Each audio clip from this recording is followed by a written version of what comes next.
지금부터 거룩하신 그리스도 예수 이름으로 본 예배를 시작합니다. 사도신경으로 우리의 신앙을 고백하겠습니다. 전능하사 천지를 만드신 하나님 아버지를 내가 믿사오며 그 외아들 우리 주 예수 그리스도를 믿사오니 이는 성령으로 잉태하사 동정녀 마리아에게 나시고 본디오 빌라도에게 고난을 받으사 십자가에 못 박혀 죽으시고 장사한 지 사흘 만에 죽은 자 가운데서 다시 살아나시며 하늘에 오르사 전능하신 하나님 우편에 앉아 계시다가 저리로서 산자와 죽은 자를 심판하러 오시리라. 성령을 믿사오며 거룩한 공회와 성도가 서로 교통하는 것과 죄를 사하여 주시는 것과 몸이 다시 사는 것과 영원히 사는 것을 믿사옵나이다. 아멘.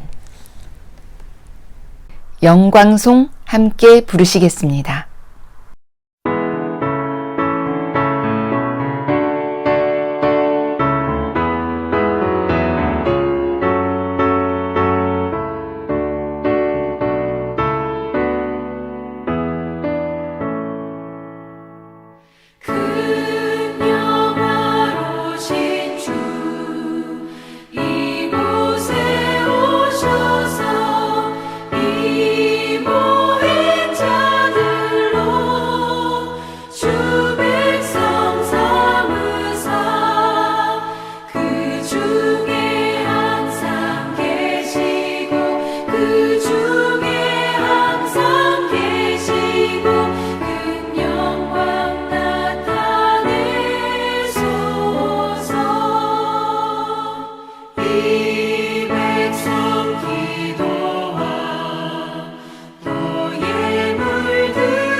주 기도문으로 예배 기도를 함께 드리겠습니다.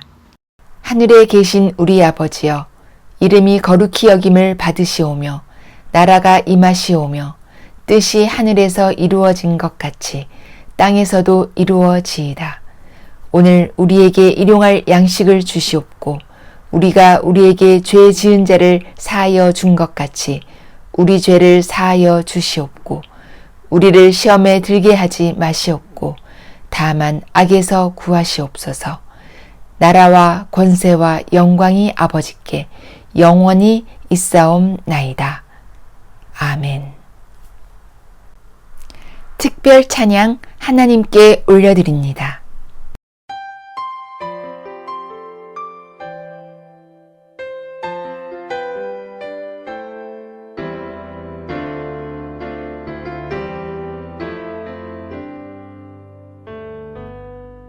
주님 말씀하시면 내가 나가리다. 주님 뜻이 아니면 내가 멈춰서리다.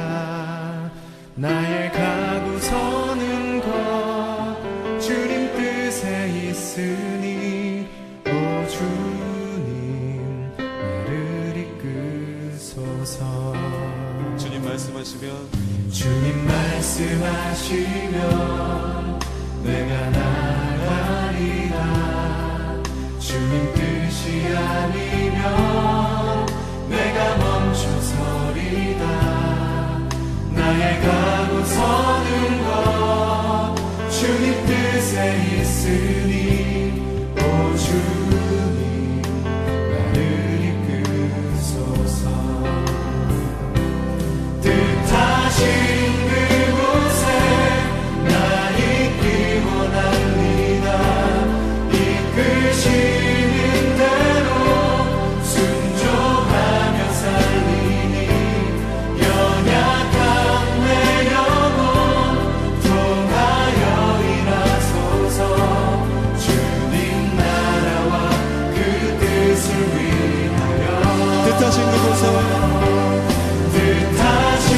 그곳에 나 있기 원합니다. 이끄시는 대로 순종하며 살리니 연약한 내 영혼 통하여 일하소서. 주님 나라와 그 뜻을 위하여 오 주님 나를 이끄소서.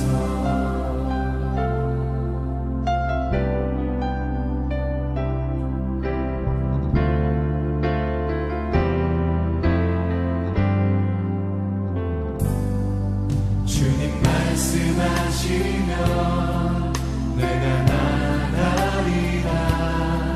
주님 뜻이 아니면 내가 멈춰서리다. 나의 가고 서는 것 주님 뜻에 있으니 오 주님 나를 이끄소서. 뜻하신 그곳에 나 있기 원합니다.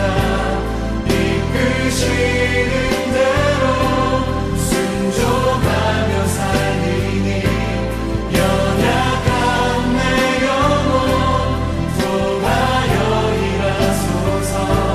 주님 나라와 그 뜻을 위하여 뜻하신 그곳에 나 있기 원합니다. 이끄시는 대로 순종하며 살리니 연약한 내 영혼 통하여 일하소서. 주님 나라와 그 뜻을 위하여 오 주님 나를 이끄소서. 오 주님 나를 이끄소서.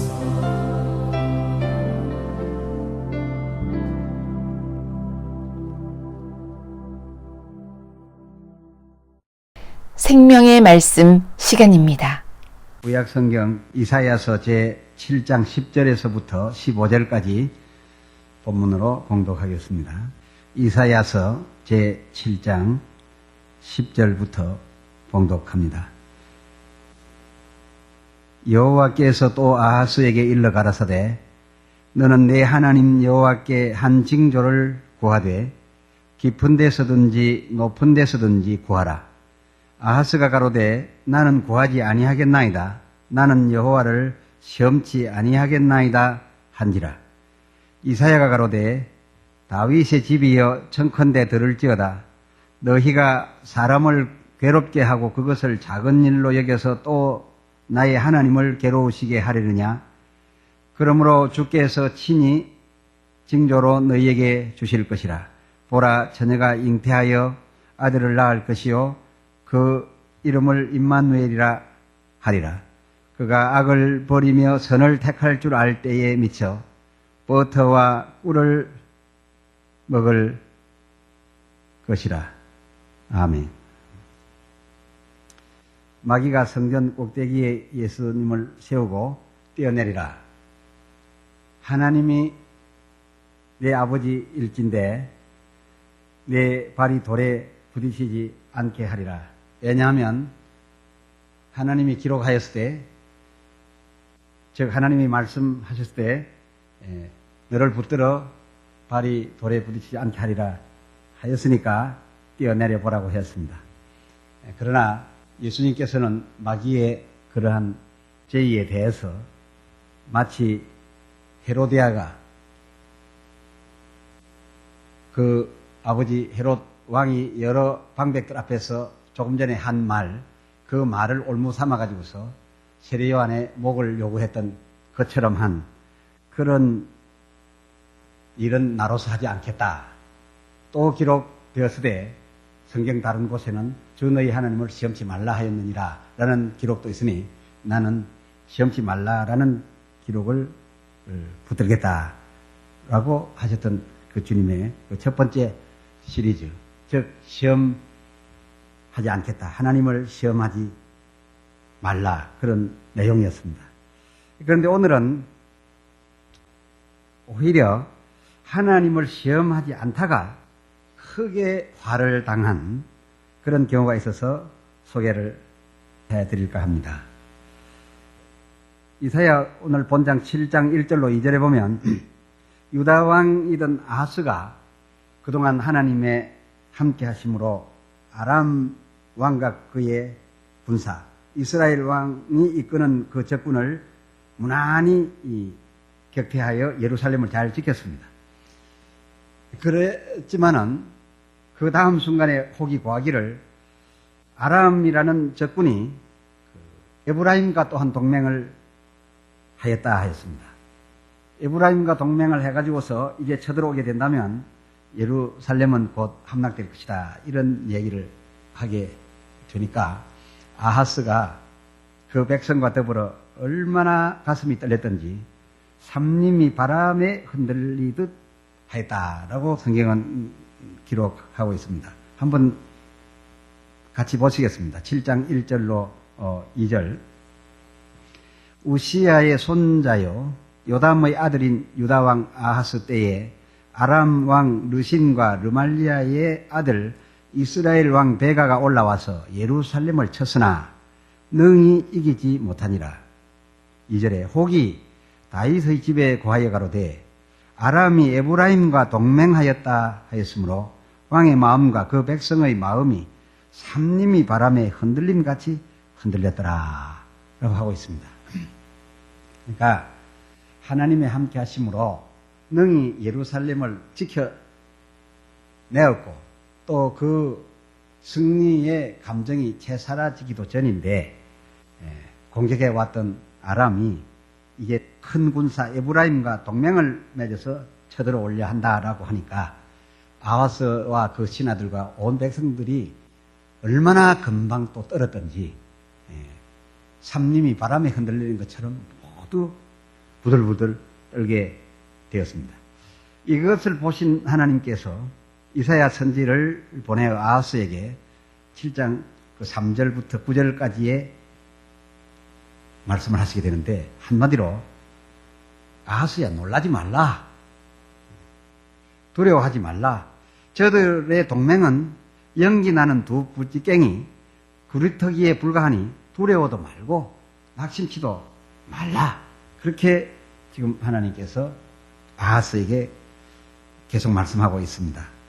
3절 이하에 때에 여호와께서 이사야에게 이르시되 너와 내 아들 스알야숲은 윗모 수도 끝 세탁자의 밭 큰 길에 나가서 아하스를 만나 그에게 이르기를 너는 삼가며 종용하라. 말하자면 그 소문 듣고 또 현실이 그렇게 다가온다 해서 그렇게 어쩌지 못해서 안절부절하지 말고 삼가며 종용하라. 아람 왕 르신과 르말리아의 아들이 심히 노할지라도 연기 나는 두 부지깽이 그루터기에 불과하니 두려워 말며 낙심치 말라. 아람과 에브라임 왕과 르말리아의 아들이 악한 꾀로 너를 대적하여 이르기를 우리가 올라가 유다를 쳐서 그것을 곤하게 하고 우리를 위하여 그것을 파하고 다부엘의 아들을 그 중에 세워 왕을 삼자 하였으나 주 여호와의 말씀에 이 도모가 서지 못하며 이루지 못하리라. 대저 아람의 머리는 다메섹이요 다메섹의 머리는 르신이며 에브라임의 머리는 사마리아요 사마리아의 머리는 르말리아의 아들이라도 65년 내에 에브라임이 패하여 다시는 나라를 이루지 못하리라 하면서 하나님께서 벌벌 떨고 있는 이 아하스에게 가서 두려워 말라, 낙심치 말라. 저 아람이 에브라임과 동맹을 해 올라온다 하더라도 그 머리며 몸통이며 다리며 모두가 다 결국 마귀이니라. 하나님이 함께 하심으로 저들의 도모가 성공을 이루지 못할 테니까 그렇게 흔들리지 말고 두려워하지 말고 종용하고 좀 삼가라. 이렇게 이제 하나님께서 지시를 하십니다. 그리고서 9절 하반절에 보니까 만일 너희가 믿지 아니하면 정령이 굳게 서지 못하리라 하셨다 할지니라. 그러니까 여기서부터 좀 중요한 내용이 됩니다만은 아람이 에브라임과 동맹을 해가지고 유다 예루살렘을 치러 들어오는 것은 듣기만 해도 삼림이 바람에 흔들리는 것처럼 한 그런 무서운 정보요. 또한 실제로 올라와서 이 이스라엘 예루살렘을 파하고 다른 왕을 세우겠다라고 하면서 잔뜩 노해가지고서 올라온다라고 하니까 떨릴 수밖에 없는 상황이지만은 하나님께서 그렇게 떠는 아하스에게 삼가라, 좀 종용하라, 그렇게 혼비백산하지 말라. 얼마 전에 아람이 올라왔을 적에 예루살렘을 네가 능히 지키지 아니하였냐? 내가 너를 지켜준 것이 바로 엊그제의 그늘. 그 사이 그렇게 떠느냐? 9절 하반절에 만일 너희가 나의 이 말한 것을, 즉 저들이 동맹을 해온다 하더라도 연기 나는 두 부지깽이 그루터기 같다 했으니 그 말을 그대로 믿고 놀라지 말라, 낙심치도 말라, 두려워하지 말라라고 하는 이 말한 것을 믿지 아니하면 정령이 굳게 서지 못하리라. 믿지 아니하면 정말 당하고 말 것이라 그랬어요. 그래서 우리가 위기를 당할 때에 하나님이 말씀하는 말씀이 다가오는 현실과는 전혀 다른 말씀이 와야 되겠지요. 해결이 되려면요.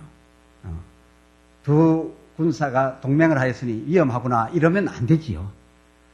동맹을 해가 쳐들어오니까 망하게 생겼으니까 하나님께서는 그것은 연기 나는 불타고 있는 두 부지깽이 구루터기에 불과하다라는 전혀 딴판의 말씀을 하는 거죠.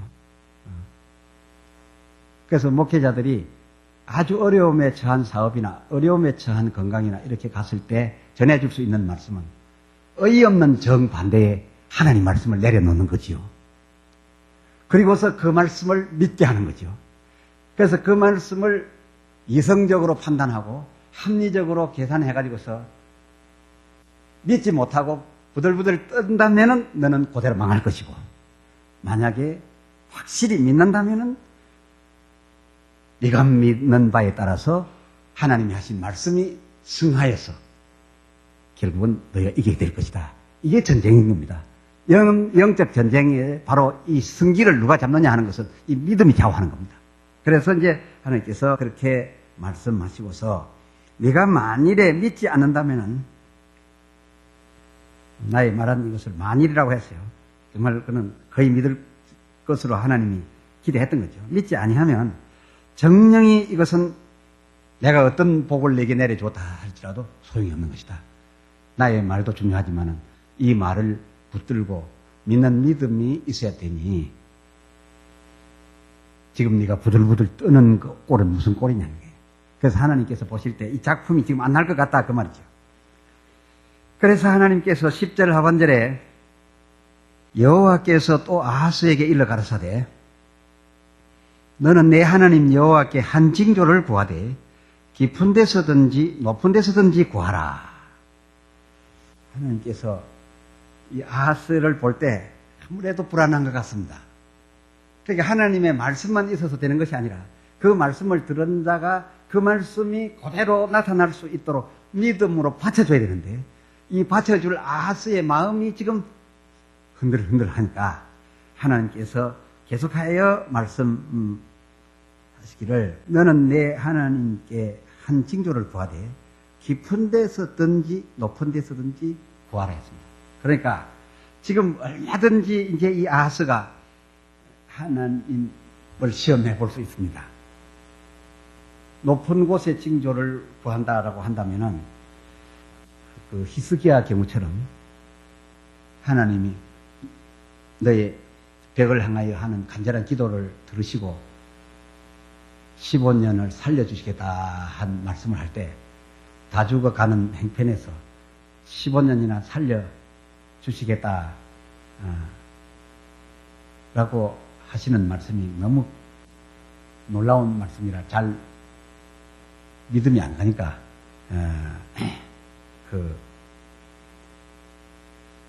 열왕기상 20장 8절 11절 보면 내가 무엇으로 믿으리까? 그 너를 믿게 해주기 위해서 내가 어찌하랴? 저 높은 곳에 태양을 앞으로 휙 지나가게 해버릴까? 뒤로 돌아가게 할까? 했을 때 히스기야가 구하기를 앞으로 그림자가 지나가는 것은 원래 가는 방향이기 때문에 조금 빨리 가도 뭐 가는 방향으로 갔다 하겠으니 내가 그 징조 보고 잘 못 믿을 수 있으니까 거꾸로 뒤집어 돌려주십시오 라고 하니까 하나님께서 태양을 거꾸로 휙 돌리니까 그림자가 거꾸로 돌아가게 됨으로써 히스기야가 믿고 하나님의 말씀은 작품으로 나타난 것을 볼 수 있습니다. 그러니까 높은 곳의 것을 구한다면 그런 것을 지금 구해도 되겠고, 낮은 곳에든지라고 했으니까 낮은 곳의 것을 구한다 해도 요나처럼 내가 물에 빠지겠사오니 큰 물고기로 삼키게 해주시고, 그리고 3일은 너무 길고 1시간 정도 안 죽고 살아나오게 해주소서 한다든지, 그러니까 높은 곳에든지 낮은 곳에든지 어떤 징조든지 내가 흡족하고 만족할 만큼만 징조를 구하라 했습니다. 어떤 징조든지 내 구하는 것은 보여주겠다라고 하나님께서 제안한 것입니다. 하나님께서 이 아하스에게 왜 이런 제안을 했겠습니까? 조금 전에 제가 설명드린 것처럼 아람과 에브라임이 동맹을 해가지고 쳐들어오면 상식적으로는 집니다. 그러니까 그 전술적으로 전력적으로 비교를 해볼 때 부들부들 떨고 있는 아하스에게 떨지 않도록 연기 나는 두 부직경이 그루터기에 불과하다라는 하나님의 말씀이 육신이 되도록 하기 위해서 믿음을 하나님께서 요구하는데, 아하스가 하는 거 보니까 조금 전까지 예루살렘을 지켜줬는데도 금방 살림이 바람에 흔들리듯이 자기와 백성들과 신하들이 다 그냥 합작해서 흔들려 대니까 하나님 징조를 구하라 했다고 합니다. 어떤 징조든지 구하라. 그런데 문제는 12절을 한번 읽어보시겠습니다. 아하스가 가로되 나는 구하지 아니하겠나이다. 나는 여호와를 시험치 아니하겠나이다 하니라. 자, 오늘 내용이 지금 충돌을 일으키고 있습니다. 하나님께서는 징조를 구하라고 말씀했습니다. 그런데 이 아하스가 그 말씀을 듣자마자 나는 징조를 구하지 않겠나이다. 그 징조를 구한다는 것은 하나님을 시험하는 겁니다. 난 시험하지 않겠나이다. 이렇게 이제 아주 상상 밖의 얘기를 이 아하스가 하나님 앞에 하는 겁니다. 여러분 어떻게 생각하십니까? 이 아하스가 대단하지 않습니까? 이런 형편에 하나님을 시험치 않겠다니까 광야의 시험을 받으시는 예수님의 수준이라 그리 볼 수 있지 않겠습니까? 그리고 징조를 구하지 않겠다라고 하니까 굉장히 믿음도 좋아 보이기까지 합니다. 그런데 거기에 대한 하나님의 반응이 그의 종 이사야의 입을 통해서 나타나는데 13절을 보겠습니다. 이사야가 가로되 다윗의 집이여 청컨대 들을지어다 너희가 사람을 괴롭게 하고 그것을 작은 일로 여겨서 또 나의 하나님을 괴로우시게 하려느냐 그러므로 주께서 친히 징조로 너희에게 주실 것이라 보라 처녀가 잉태하여 아들을 낳을 것이요 그 이름을 임마누엘이라 하리라. 이 유명한 예언 아닙니까? 동정녀에게서 나는 예수 탄생 예언이 바로 이 형편에서 나온 겁니다.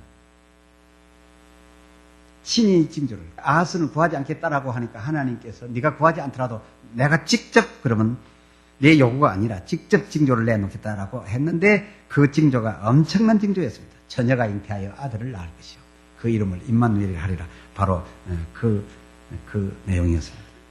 그럼에도 그 13절 초반에 이사야가 가로되 다윗의 집이여 이것은 이제 아하스와 그 방백들 신하들을 말하고 있습니다. 다윗의 집이여 청컨대 들을지어다 너희가 사람을 괴롭게 하고 그것을 작은 일로 여기서 지금까지 자기 백성이 외적으로부터 공격을 받아서 많이 어려움을 당했어요. 괴롭게 하고도 작은 일로 여기서 또 나의 하나님을 괴로우시게 하느냐. 하나님께서 징조를 구하라라고 하면 예 하고 구할 것이지 뭐 네가 잘났다고 징조를 구하지 않겠나이다. 그렇게 징조 구하는 것은 하나님을 시험하는 겁니다. 나는 시험하지 않겠나이다. 어찌 보면 참 잘한 것 같은데 그렇지 않게 지금 발견이 되고 있는 것을 봅니다. 하나님께서 보여주실 테니까 어떤 징조든지 구하라 하신 데 대해서 나는 징조를 구하지 않겠습니다. 못 믿지 않습니다. 그리고 나는 하나님을 시험해 보지 않아도 나는 확실히 믿을 수 있습니다. 이런 마음에서 이런 고백을 하지 않았겠는가 그런 생각이 듭니다. 그것이 어떻게 하나님이 괴로워하실 일인가? 그것이 어떻게 하나님이 괴로워하실 일인가? 참 잘한 것 같은데 제가 주의 종으로 출발할 때 제가 요구하지 않았던 그 이상으로 너무나 큰 징조의 현상을 보여주셔서 오늘날까지 그것이 너무 생생히 살아있고 그 음성과 그 대화가 너무 떠나가지 않고 있으니까 못 믿기가 힘들 때가 많더라 그겁니다. 그렇게 이제 하나님께서 징조를 구하라고 했는데 이 징조를 구하라는 말에 나는 구하지 않겠나이다. 하나님을 시험치 않겠나이다.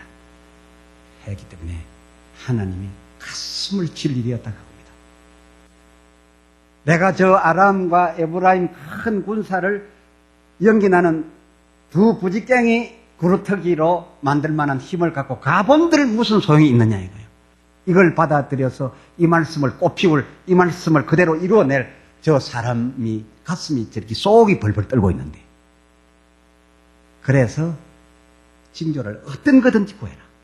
상상 못할 것이라도 구해라. 내가 다 해주겠다. 그러면 내가 너와 함께 하겠다는 것을 믿고서 네 마음이 흔들리지 아니함으로써 나의 백성 이 이스라엘을 지키지 않겠는가 하고서 징조를 구하라고 했건만 제 딴에는 잘 믿는 것처럼 확실한 것처럼 믿음이 좋은 것을 보이고 싶은 것처럼 저는 징조를 구하지 않겠나이다.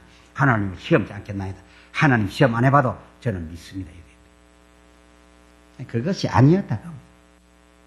그저 하나님께서 아하스의 마음을 얼마나 잘 살펴서 지금 징조를 구하라고 했는데 징조를 구하기는커녕 큰 소리를 쳐대니까 하나님이 괴로우셨다. 그래서 하나님께서 왜 그렇게 믿음이 좋으냐?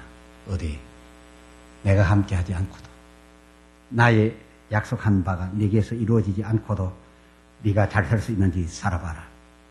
네가 징조를 구하지 아니하였으므로 내가 친히 내가 징조를 네 구하지 않아도 내가 보내리니 처녀가 잉태하여 아들을 낳을 것이요 그때 그 이름을 임마누엘이라.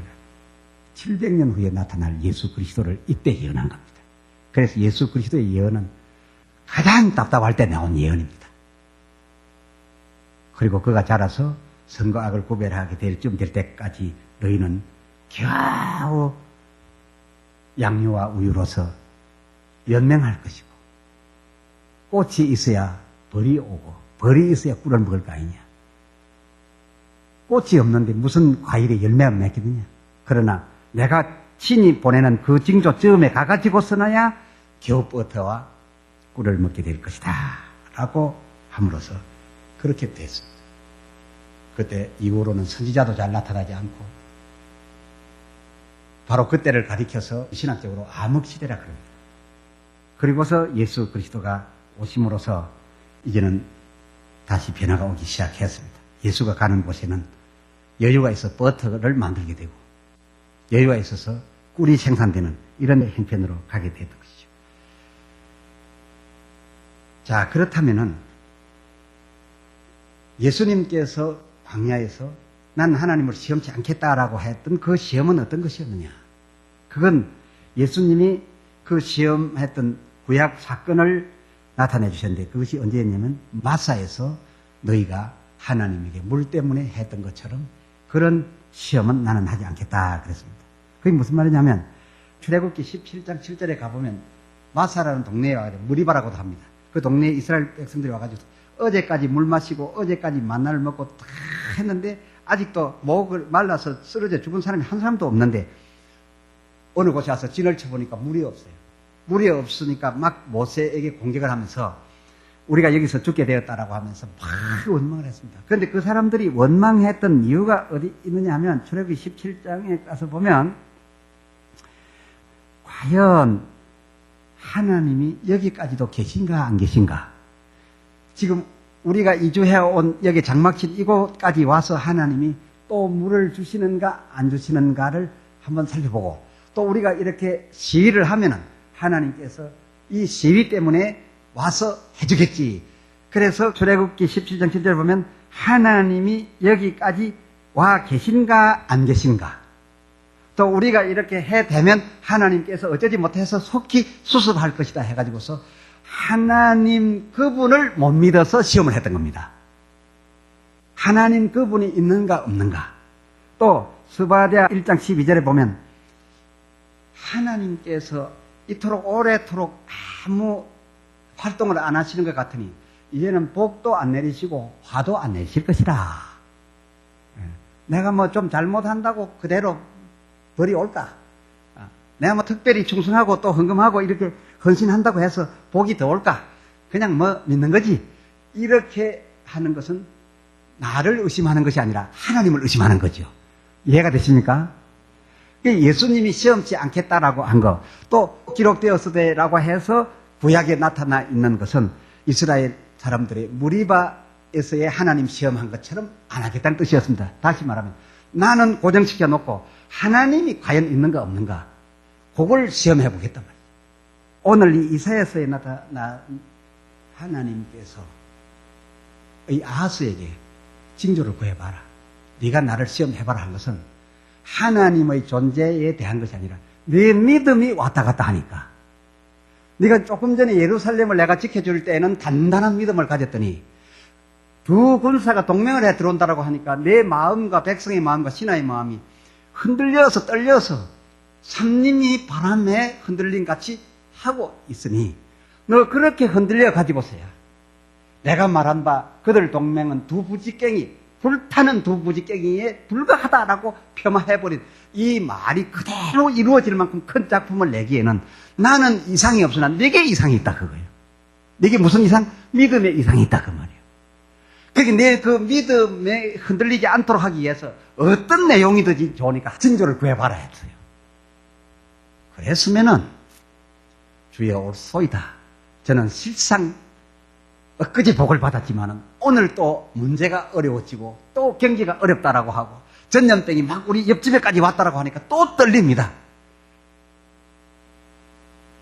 어떠한 곳에서든지 지켜주신다는 하나님의 말씀이 와 있건만 병이 온들 가난이 온들 실패가 온들 그것은 연기 나는 두 부직갱이 같은 그런 경제요 그런 전쟁이라서 나는 거뜬히 살아남게 해주겠다는 주의 말씀이 와 내 길을 통하여 내 마음에 새기고 있사오나 그러나 삼림이 바람에 흔들리는 것처럼 현장을 보니까 뉴스를 들으니까 내가 떨리옵니다. 그래서 하나님을 더 확실히 믿어서 도무지 떨림이 없기를 원하오니 주여 징조를 보여주시옵소서 이렇게 구하라고 했던 겁니다. 하나님이 친히 제안을 했던 겁니다. 그런데 믿음도 없는 주제에 그래도 방백들 앞에서 믿음 있는 것처럼 하려고 나는 믿습니다. 징조 같은 거 없어도 믿습니다. 어떤 분들 보면 대중 앞에서는 잘 믿는 것처럼 하고 집에 가가지고서는 벌벌벌벌 떠는 그런 사람들. 그래서 그 떨지 말도록 징조를 구하라고 했는데 높은 곳에서든지 낮은 곳에서든지 징조를 구하라 해서 그 작품을 내시려고 했는데 자기를 믿었던 거죠. 하나님을 못 믿은 게 아니라 자기를 믿었던 거죠. 그러나 하나님이 보실 때에는 아하스가 믿을 수 없었던 겁니다. 그러나 예수가 나타나면서 판도는 바꿔졌습니다. 꿀을 보게 되고 버터를 만들게 됐다 그럽니다. 그래서 젖과 꿀이 흐르는 땅이 어디 꼭 가나안 땅에만 가서 있는 것이 아니라 여러분 쓰고도 넘쳐난다면 먹고도 넘쳐나서 우유 가지고 버터 만들 수준이라면 말이에요. 이거야말로 젖과 꿀이 흐르는 거죠. 이 예수 안에서 가능한 것인데 이것을 여러분은 믿으시길 바랍니다. 하나님을 시험하려 하지 말고 우리 자신의 믿음을 시험해야 합니다. 하나님을 의심하지 말고 나를 의심해야 합니다. 하나님에게 이상이 없습니다. 문제는 우리에게 이상이 있다 그겁니다. 혹 그럼에도 마음이 흔들리시거든 하나님을 의심하여 징조를 구할 것이 아니라 나를 의심하여 징조를 구하시기 바랍니다. 하나님이요 하나님은 이상이 없으시겠사오나 난 나를 믿을 수가 없습니다. 믿노라 믿노라 내가 입에 말은 하지만 막상 환경이 나빠지고 내게 있는 것이 한 3분의 1쯤 잘려나가게 되면은 그때 가서도 내가 전혀 흔들림 없이 욥처럼 그리 하기는 어려울 것 같습니다. 다니엘처럼 불에 던져지면서까지도 느부갓네살 왕이여 이제 신상에 들어가겠습니다 하지 않았던 것처럼 그런 강한 믿음을 주시옵시사 내게 온 하나님의 말씀이 나의 흔들림 없는 믿음과 함께 작품 내시옵소서. 찬송 부르시겠습니다.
피를 흘려 샀으니 주가 붙드네.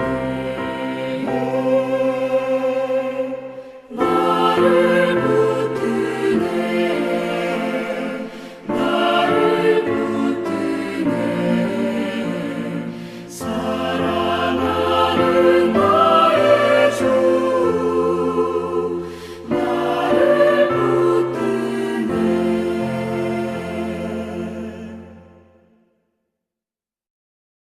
성경 축도문으로 축복하겠습니다. 여호와는 내게 복을 주시고 너를 지키시기를 원하며 여호와는 그 얼굴로 내게 비추사 은혜 베푸시기를 원하며 여호와는 그 얼굴을 내게로 향하여 드사 평강 주시기를 원하노라. 아멘. 이로써 예배를 마칩니다.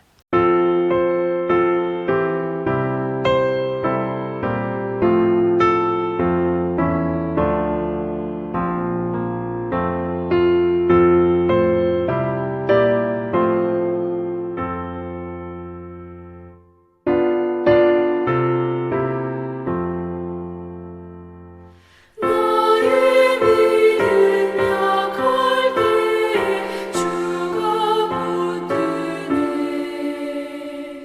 마귀 나를 꾀일 때 주가 붙드네. 나를 붙드네. 나를 붙드네. 사랑하는 나의 주 나를 붙드네. 우리 구주 아니면 서지 못하네. 나의 사랑 식을 때 주가 붙드네. 나를 붙드네. 나를 붙드네. 사랑하는 나의 주 나를 붙드네.